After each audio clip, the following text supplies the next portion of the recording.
Le réalisateur de iRobot accuse Elon Musk de l'avoir plagié. Et bonjour à toutes et à tous. On fait notre petite revue de presse tech et gaming de la semaine. On va parler déjà de Robot, enfin l'événement de Tesla. La deuxième, c'est évidemment le gros leak de Pokémon. C'est le développeur Games Freak qui en a fait les frais. On regardera ensuite très vite fait l'annonce de 3 nouveaux jeux Tomb Raider Remastered. La première actu de cette semaine, c'est évidemment la conférence We Robot animée par Elon Musk pour Tesla. Ce qui était attendu à cette conférence, c'est que Tesla présente au moins un prototype de cybercab, et là, bim, Elon il fait quoi? Il en montre 20. Pas de volant, pas de pédale, donc vraiment 100% autonome. Donc il y a deux modèles qui pourraient être lancés en prod en 2026, en tout cas avant 2027, pour le Texas et la Californie. Ensuite, on a le Robovan. Et alors là, c'est vrai que ça, c'est hyper futuriste. Enfin, regardez-moi ça. C'était pas prévu. C'était une grosse surprise, le Robovan.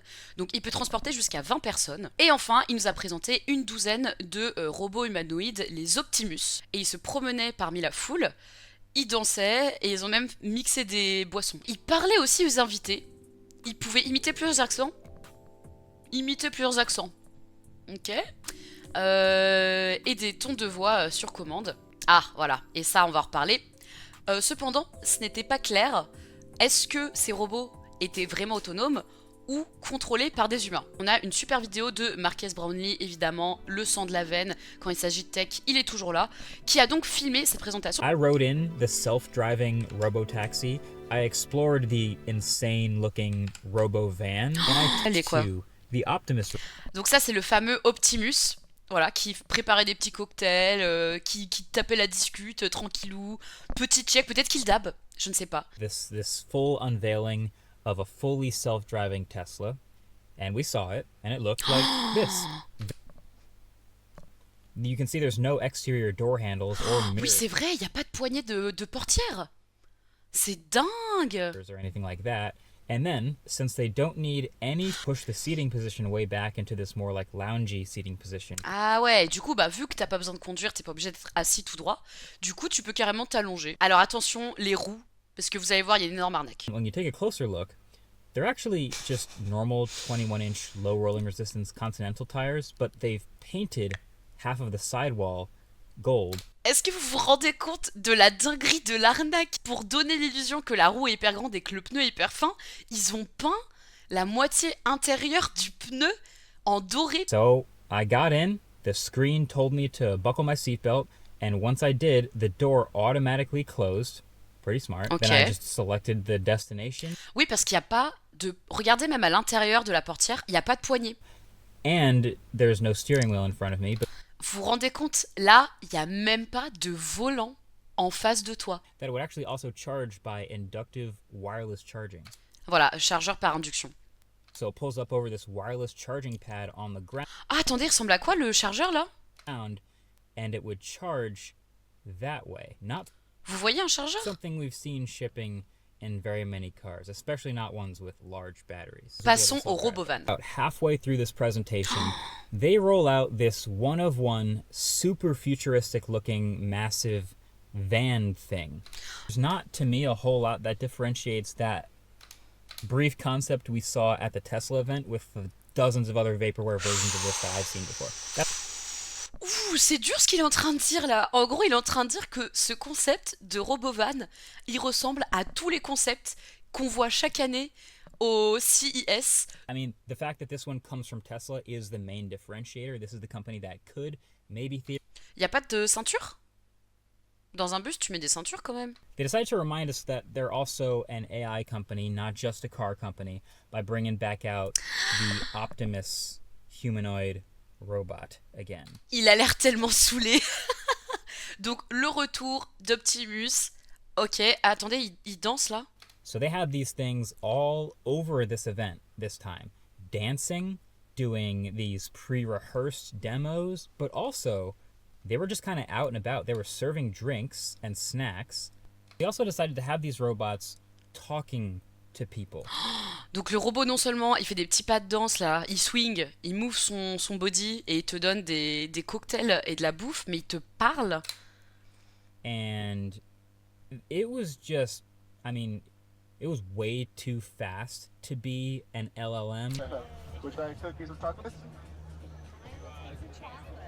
Right on. What's your name? Vanessa. Vanessa? Yes, Vanessa. Nice. Pleasure to meet you, Vanessa. Nice to meet you too. Have a great night. Like it's just a person. Il n'y avait aucune latence entre le moment où tu parlais au robot et où le robot te répondait. Et en fait, ils ont découvert que c'était des humains qui les contrôlaient pendant la conférence. C'était juste un mec caché sous la table. À un moment de la conférence, il y a quelqu'un qui soulève la nappe. Et là, t'as un mec qui est comme ça avec son micro en mode Bonjour Vanessa, c'est un très joli nom. Mais attendez, on va quand même confirmer cette théorie, qui est que effectivement, les robots étaient juste des pantins contre la distance par des gens. Il y a des sources qui ont confirmé à Bloomberg que les robots Optimus utilisaient l'IA pour se déplacer dans la foule, mais en revanche, qui dépendaient d'une aide humaine à distance pour parler aux gens. It's insane. It's even talking. Non mais il répond méga vite. Tu dis John, il répond tout de suite. Right here. Oh, hello, John. How are you? That's crazy. I'm talking Non mais là, il répond trop vite, mais ils sont cramés. Ils auraient dû faire genre laisser 2 secondes de latence. to a robot. From San Jose. Probably from where you were born in Silicon Valley. Le robot, il parle tellement vite, il te coupe la parole. Le réalisateur de iRobot accuse Elon Musk de l'avoir plagié. Il a fait un tweet le 13 octobre, donc voilà, 3 jours après la conférence. Salut Elon, est-ce que je peux reprendre mes designs s'il te plaît ?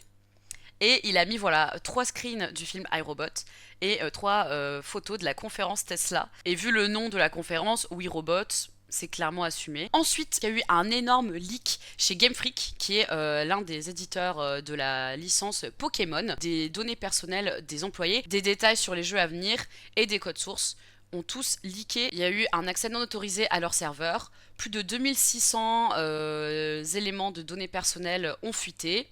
Et tout ça s'est passé en août 2024. Mais ils se sont exprimés dessus qu'il y a 7 jours, la semaine dernière. Le communiqué donc parle de la fuite de données personnelles de ses employés, mais à aucun moment de la fuite énorme sur tous les détails des futurs jeux Pokémon à venir. Sur des jeux Pokémon précédents qui sont déjà sortis, des infos sur les designs de nouvelles créatures qui ne sont pas encore sorties, de prototypes de jeux et de fonctionnalités, et de jeux complets. Game Freak s'excuse évidemment. Donc on a une liste de jeux vidéo, et de films et séries. Donc déjà, pour les jeux, Pokémon Legends ZAA. Ils devaient le sortir à la base en 2024, avec Mega Zygarde, Mega Zeraora, qui est en développement pour la Switch actuelle. Ensuite, Pokémon Gaia, c'est un nom de code. Génération 10, il y aura 2 versions, K et N, pour l'instant c'est les noms japonais. On devra explorer une île parmi un archipel, en développement pour la Switch 2, mais il y aura aussi une version pour la Switch 1. En tout cas, elle est en train d'être testée. Pokémon Synapse, putain le nom de code. Ok, donc un nouveau jeu Pokémon multijoueur, comme un jeu Splatoon, pas un MMO. Ok, donc 3 fuites de jeux Pokémon. Et côté télé et série, Project Bower, en développement depuis 2021. Un nouveau début pour l'univers du film, avec un nouveau personnage qui se passera aussi à Kanto. Seuls les 151 premiers Pokémon originaux apparaîtront dans ce film. Ah oui, il y aura Mew. Oh là là, mais les gars, mais Mew, mais mon préf. Ok, donc ça c'est le premier projet, donc un film. Ensuite, Project Reload, un animé de 12 épisodes de 21 minutes, animé par le studio Colorido, en développement depuis 2022, donc beaucoup plus récent.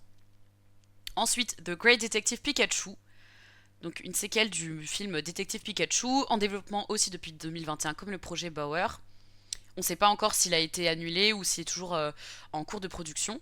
Et le projet Discovery, une série en live action sur Netflix. Donc 8 épisodes, jusqu'à 5 saisons.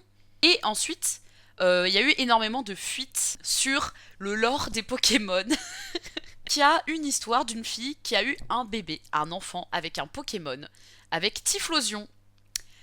Voilà, ça tourne autour de Typhlosion, qui est donc apparu en 1999 dans Pokémon Gold et Pokémon Silver. C'est une référence à un conte de la mythologie japonaise. Un personnage folklorique qui s'appelle Noperabo, une créature qui peut se transformer. Il y avait une jeune fille de temps lointain lorsque... Lorsque la frontière entre les Pokémon et les humains était encore floue, elle pense que Typhlosion, donc, est un humain qui peut changer de forme. Mais que donc, en fait, c'est un humain derrière. Donc, elle se marie avec Typhlosion, le déguise comme un humain, couche avec lui, a un enfant avec lui, avant que le père découvre l'enfant et le tue. C'est l'histoire la plus glauque de tous les Pokémon. Cette histoire n'est jamais sortie, elle est restée dans les tiroirs. Ce qui nous rappelle, c'est que ce soit la mythologie nordique, grecque, hindoue, il y a eu énormément d'histoires comme ça. L'un des jeux les moins bien notés de Tomb Raider a droit à un remaster. On a eu droit à Tomb Raider 1, 2, 3 remastered. D'ailleurs, il faut que je termine le 1. Toujours Aspyr qui nous propose des nouveaux remasters. Donc, Tomb Raider 4 à 6 remastered, qui comporte Tomb Raider The Last Revelation, Tomb Raider Chronicles, Tomb Raider The Angel of Darkness. Angel of Darkness est connu pour être le jeu le moins bien noté de toute la série Tomb Raider. Il a été reporté 3 fois, il a eu une salve de critiques hyper négatives très inhabituelles. Petite pensée à la personne qui a harcelé le compte TikTok de Tomb Raider pour le remaster de Angel of Darkness. Oh, mais oui, c'est vrai, Lotus! C'est vrai qu'on en avait parlé à l'époque, il y a quelqu'un sur tous les TikTok, je crois que c'était Crystal Dynamics, enfin en tout cas du compte Tomb Raider, qui écrivait dans les commentaires « On veut un remaster de Angel of Darkness, on veut un remaster de Angel of Darkness ». Alors qu'il est méga mal noté. Alors, oh là! Attendez, mais ça c'est le remaster définitif ou c'est les jeux originaux? Ça c'est le graphisme retravaillé là? C'est quoi cette lave?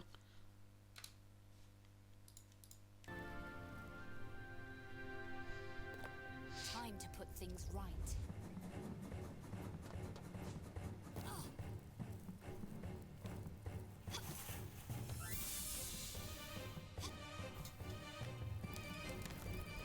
Ah oui d'accord, ils alternent les deux, j'ai eu très peur. Waouh!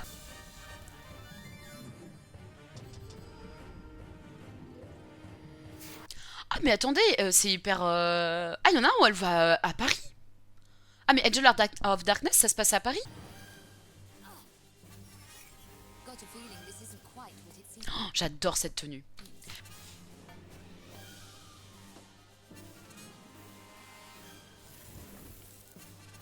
Give a girl a break.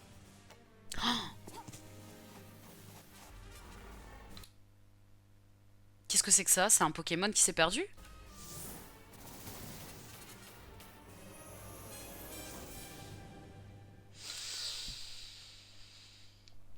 Ça sort le 14 février. Ah oui, ça sort un an après les 3 premiers remasters. Mais ils vont faire ça chaque année, je pense. Hein. Février 2025, c'est parfait.